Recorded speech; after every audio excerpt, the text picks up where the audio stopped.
Voters in southern Tasmania could be forgiven for forgetting there's a federal election campaign going on. While the north of the state has had 2 visits from Prime Minister Julia Gillard in the same number of weeks, she's yet to visit the southern electorates of Franklin and Denison or the sprawling seat of Lyons. In fact, Hobart is the only national capital she hasn't visited. And that's mainly because the electorate of Denison has, for a number of years now, been a safe Labor seat. I spoke to political scientist Richard Eccleston earlier today about the strategy of marginal seat campaigning and what impact it has on those areas left virtually ignored. Richard Eccleston, welcome. The major parties are quite open about their focusing on marginal electorates in the campaign. What are the broader implications of such campaigning, and is it fair to call it pork barrelling? Look, I think you're quite right, Airlie. As campaigning's become more professionalised and sophisticated, there has been this obsessive focus on marginal seats. The reality is that the political parties spend 90% of their time, money and energy on 15 or 20 seats that they deem to be marginal. Clearly it can affect the distribution of resources, although I don't think pork barrelling is perhaps as big a problem as it has been historically. Both sides of politics at a federal level have been accused of pork barrelling. There have been some fairly critical National Audit Office reports, but I think it's kind of inevitable. I think there are more serious problems associated with this narrow focus on marginal seats, and one of the main consequences is that political parties are only listening to a very small part of the Australian community. So does it affect policy? Absolutely. I mean, we all lament the use of focus groups and the obsession with sort of short-term and populist politics. And I think in this campaign, both parties have been guilty of that.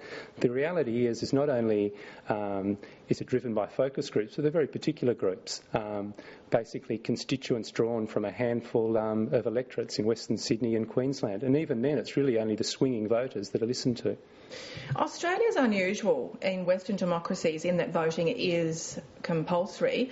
Does that make the vote more stable for those major parties and therefore allow parties to ignore those safer seats? Look, this is an argument against compulsory voting. Australia is very unusual. The major parties like compulsory voting because they can be a bit more complacent. It means that the vote is much more stable and they really can narrowly focus their campaigning energies on a relatively small number of marginal seats. So I think that is contributing to the problem. So what would change that? Well, I guess, we can move with the pack and have a shift towards, voluntary voting. Do you think that's a debate Australia should have? Look, it's probably not a popular one. For one reason, the major parties don't like voluntary voting, and there are arguments against voluntary voting, but I think it needs to be part of the mix. The other interesting point here is that marginal seat strategies and focusing on marginals is itself becoming a bit more risky. We know that the electorates are more volatile. People are less wed to the major parties. And, this poses risks, I think, for the parties. They can be surprised by a large swing in a seat where they weren't focusing their campaign energies. Well, that moves us to Denison. Julia Gillard has not been to Hobart since becoming Prime Minister. She has been to Marginal, Bass and Braddon a couple of times. Denison is seen as safe Labor. It's got about a 15% margin, but Duncan Kerr is retiring. Is it as safe as it seems, do you think? Look, on a two-party preferred basis, Denison's clearly an incredibly safe seat with a 15% swing, but I think this supports the argument about the electorate becoming more complex. In Denison, with Duncan Kerr's retirement, there's no incumbent. That opens up the field.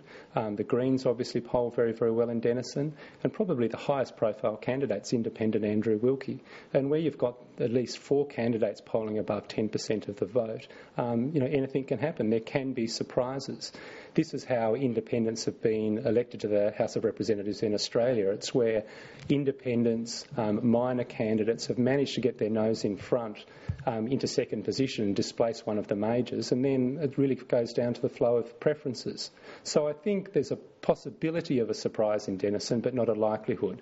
I think for there to be any chance of Andrew Wilkie or the Greens candidate being elected, I think the Labor vote would have to soften from sort of 48% of the primary, where it is at the moment, down into the low 40s at least. But I think it could be interesting. So are voters becoming more savvy, or are they becoming more disillusioned?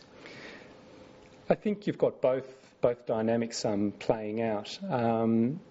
I think that Duncan Kerr, as a local member, was very savvy because he realised that there's a significant progressive element in Denison, and he was very much a candidate at the left edge of the Labor Party. So he had a very strong record in terms of human rights and immigration, so he appealed both to a Green constituency and a Labor constituency.